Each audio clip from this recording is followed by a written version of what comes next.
Alright mga amigos, maraming nagagalit ngayon kay Oscar De La Hoya dahil sa kanyang pagharang sa sagupaang Jarwin Boots Ennis at Virgil Ortiz Jr. Kung kailan mayroon ng petsa o target date ang sagupaan, sabi nga po sa mga balita April 18 at pinaniniwala ang ilang araw na lang opisyal nang maia-anunsyo. Ang kaso biglang humarang ngayon ang Golden Boy Promotions. Ayon sa report, isang hukom sa Nevada ang nagbigay ng emergency motion ng Golden Boy Promotions para sa isang temporary restraining order laban kay Ortiz noong Biyernes. Dahil dito hindi maaaring pumasok si Ortiz sa anumang kontrata sa third party kaugnay ng laban niya kay Ennis hanggat wala pang karagdagang utos ang korte. Pero ano nga ba ang pinagtatalunan dito sa kontrata ni Virgil Ortiz Jr.? Alright, para maliwanagan ang ating mga amigos dyan. Si Virgil Ortiz po mga amigos ay gusto nang kumawala sa Golden Boy Promotions. Ang problema, pumirma po si Ortiz sa Golden Boy Promotions noong May 2024 ng 3 years extension. Kaya hindi siya basta-bastang pwedeng umalis ng Golden Boy Promotions. Pero dahil nakapaloob daw po sa kontrata ni Ortiz na pwede niyang wakasan ang kanyang kontrata sa Golden Boy kung wala ng aktibong broadcast deal ang Golden Boy sa DAZN at kung hindi ito makakakuha ng eksklusibong distribution agreement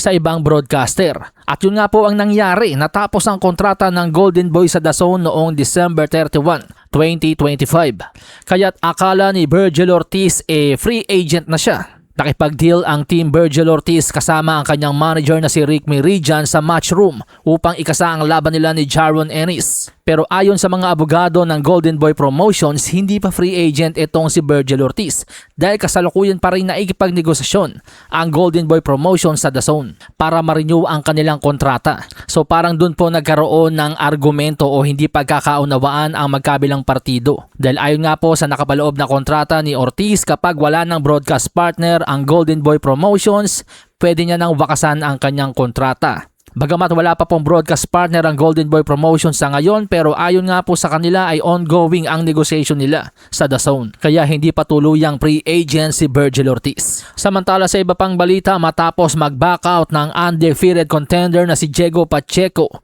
sa kanyang laban kay Hamza Sheeraz, finally nakaharap na po ng bagong kalaban si Sheeraz para sa bakanting WBO World Super Middleweight title. Ang kanya po makakasagupa ay walang iba kundi ang undefeated number 4 contender na si Alen Bejic. May kartadang 29-0-1 with 23 knockouts. 38 anyos, taga Germany. At ang kanilang bakbakan daw po ay magaganap sa Mayo sa Manchester, England ayon mismo sa presidente ng WBO na si Gustavo Olivieri. Sahin ang baraha, patunayan mo sa akin ha. Sino man ang mabunot na kalaban, di ka tatakbo ha.